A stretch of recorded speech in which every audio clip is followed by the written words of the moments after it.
बिस्मिल्लाहिर्रहमानिर्रहीम अस्सलाम वालेकुम। ये आपका अपना डिजिटल प्लेटफॉर्म है। मैं तारिक मतीन हूँ। वल्लाहु खैरुल माकिरीन।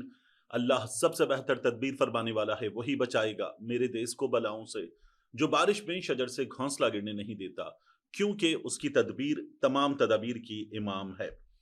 चार बहुत अहम चीजें हैं, उन तमाम चीजों पर हम बात करेंगे, लेकिन उन तमाम चीजों में हमें एक चीज कॉमन नजर आएगी और वो है पाकिस्तान की स्टैब्लिशमेंट।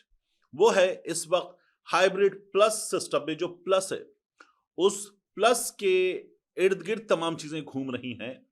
मगर इस बात का इदराक होते हुए भी, इस बात का ऐलान करते हुए भी, हमारी सियासी जमातें खास तौर पर सबसे आगे, वो इस इदराक के बावजूद इसके लिए कुछ करने से कासिर हैं। और अब उन्होंने जो उम्मीद बांधी है, वो उम्मीद बांधी है पाकिस्तान के अवाम से। इसमें प्रॉब्लम क्या है, इस पर बात करेंगे कि जब आप पाकिस्तान की स्टैब्लिशमेंट को, पाकिस्तान में सिस्टम पर कैप्चर को एक बहुत बड़ी मुसीबत करार दे रहे हैं, और उस बहुत बड़ी मुसीबत के करार देने के बाद जब अपना ये मुकदमा पाकिस्तान के लोगों के सामने रख रहे हैं कि हमारे प्रॉब्लम्स ये हैं, इन प्रॉब्लम्स का सॉल्यूशन ये है और रोड मैप ये है, तो फिर आपके इस रोड मैप में क्या प्रॉब्लम है, सबसे पहले इस पर बात करनी होगी। क्योंकि आप ही उस रोड मैप के जरिए उस सॉल्यूशन तक पहुंचना चाहते हैं। सलमान अकरम राजा साहब और तहरीक तहफ़्फ़ुज़ आईन पाकिस्तान के दीगर रहनुमा, ये आज बैठे और बैठकर इन्होंने प्रेस कॉन्फ्रेंस करते हुए इस्लामाबाद में ये कहा कि मंसूबा साजों को होश के नाखुन लेना होंगे, मंसूबा साजों को कौम को साथ लेकर चलना होगा। अब जो कुछ गुफ्तगू हुई है यहां पर सलमान अकरम राजा साहब की जानिब से, अल्लामा राजा नासिर अब्बास साहब की जानिब से, असद कैसर साहब की जानिब से, मोहम्मद जुबैर साहब की जानिब से, जो फॉर्मली हमें गुज़श्ता कुछ अरसे में इस पूरे anti establishment, anti government setup में इन हो चुके, ये नजर आ रहा है। इसकी बात करते हैं। सलमान अकरम राजा साहब ने ये कहा कि इस्लामाबाद हाईकोर्ट के 2 जजेस के खुतूत आए हैं। ये खत एक दास्तान बयान करते हैं कि इस वक्त मुल्क में अदालत की क्या हालत है, किस तरह आला अदालत को मफलूज करके रख दिया गया है। अब मफलूज करके रख देने वाले कौन? फिर वो ये कहते हैं कि मसनूई निजाम जो 8 फरवरी के इलेक्शन को लूट कर कायम किया गया था, वो अब सिस्कियां ले रहा है। ये सिस्कियां ले रहा है, ये खत्म हो रहा है। और 8 फरवरी का इलेक्शन लूटा गया। 8 फरवरी का इलेक्शन लूटने वाले कौन? वो आगे कहते हैं ये निजाम इंसान दुश्मन है, गरीब दुश्मन है, गिरने को है, डॉलर मार्केट से नापैद है, मसनूई तौर पर खरीद कर जखीरा किया गया। जिस दिन डॉलर ट्रेड होगा, आप देखेंगे कि डॉलर की मसनूई कीमत 300 से ऊपर चली जाएगी। महंगाई का एक और दौर आएगा। कभी मरी में प्लान बन रहे हैं, मरी में प्लान बन रहे हैं, कभी लंदन में प्लान बन रहे हैं। कहते हैं मईशत संभल गई है, लेकिन किसान को कुचल दिया है। हमें वो मईशत चाहिए जो इंसान दोस्त हो, जो गरीब दोस्त हो, जो किसान दोस्त हो। अब ये मईशत देने वाले कौन, जो इंसान दोस्त नहीं है, गरीब दोस्त नहीं है, किसान दोस्त नहीं है? इस सवाल का जवाब, मरी प्लान बनाने वाले कौन, इस सवाल का जवाब सलमान अकरम राजा साहब, असद कैसर साहब जब ये बातें कर रहे हैं, और ये दोनों पाकिस्तान तहरीक इंसाफ के मरकजी कायदीन हैं। मैं बैरिस्टर गौहर साहब को यहां खुद इसलिए माइनस कर देता हूं कि बैरिस्टर गौहर साहब जो हैं, वो पाकिस्तान तहरीक इंसाफ के वो चेयरमैन हैं कि जिन्हें बाहर रहना है, गिरफ्तार नहीं होना है और मामलात चलाने हैं, उन्हें इसलिए रखा गया है। यानी बैरिस्टर गौहर साहब तलवार निकालकर, अपने बयानात की तलवार ही सही, तलवार निकालकर शमशेर जनी करते हुए आपको नजर नहीं आएंगे।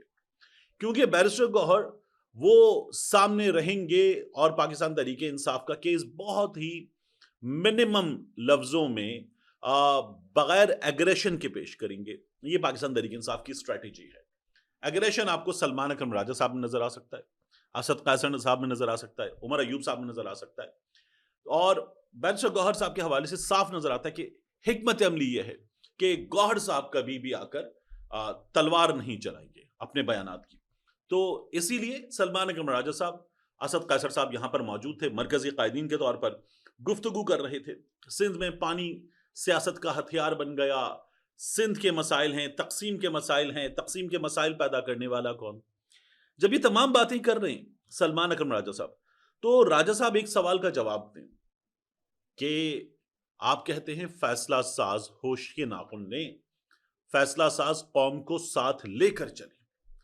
अब कौम को साथ लेकर चलने वाला अगर फैसला साज है, एस्टैब्लिशमेंट है, तो फिर आप उनका रोल क्या देख रहे हैं? जो साथ लेकर चलेगा वो ड्राइविंग सीट पर है। जो ड्राइविंग सीट पर है वो तमाम फैसले कर रहा है। ये कर रहा है इस लिहाज से तो ठीक है।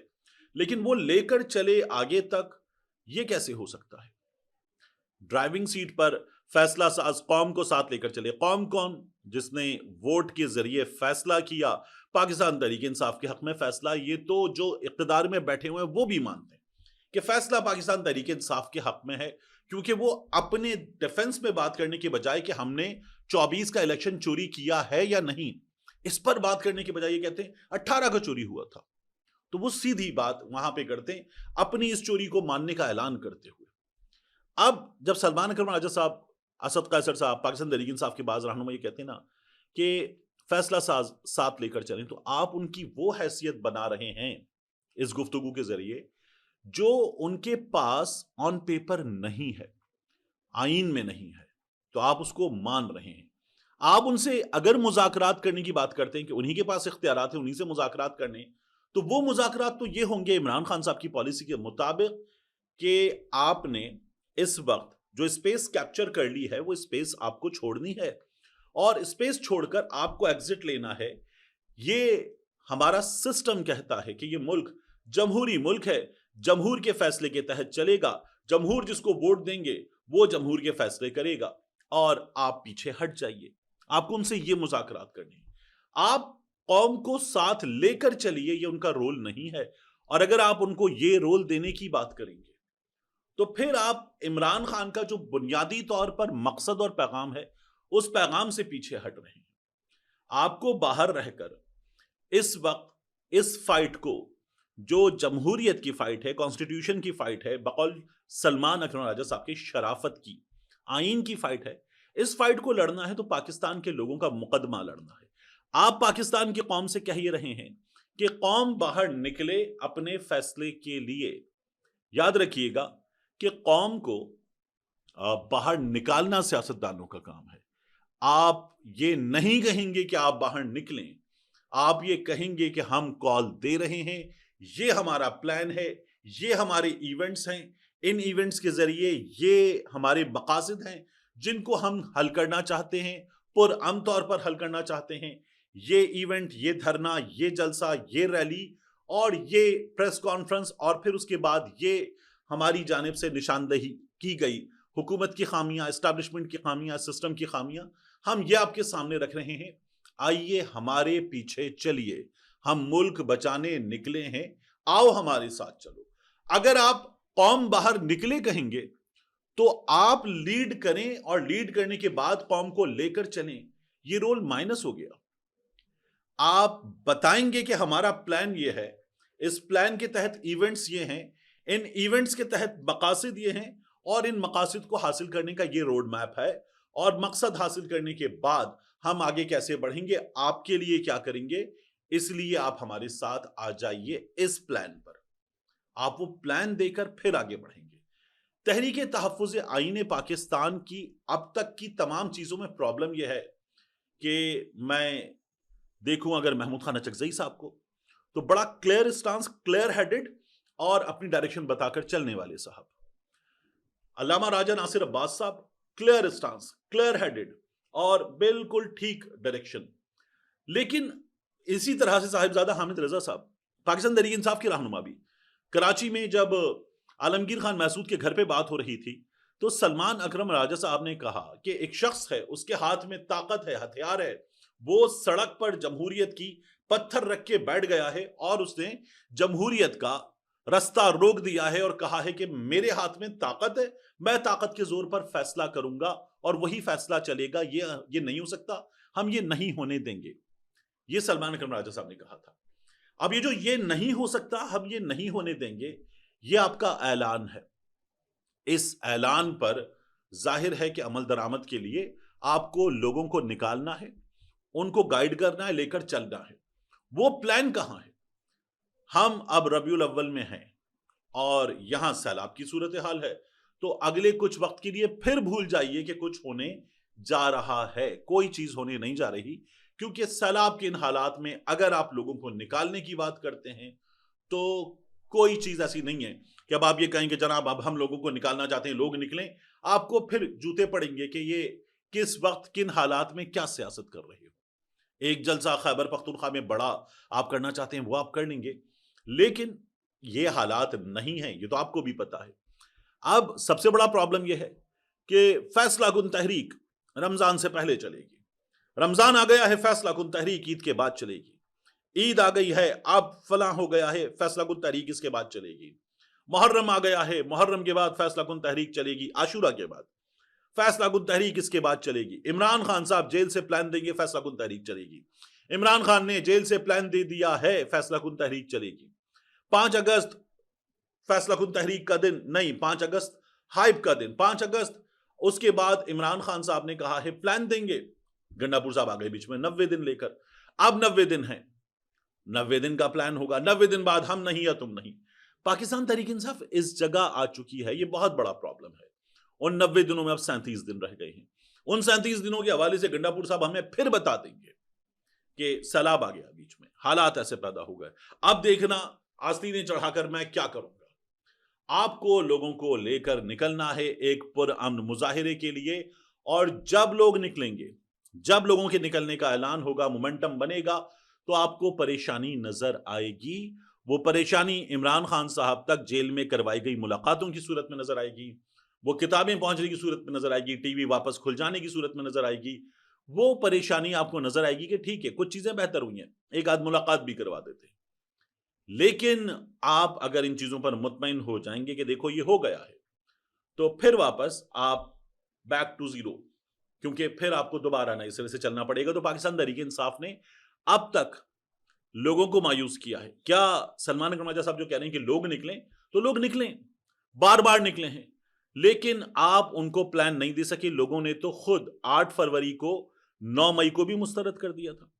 लोगों ने 8 फरवरी को यह भी बता दिया था कि वो इमरान खान की जमात को इख्तिदार में देखना चाहते हैं ताकि इमरान खान बाहर आए।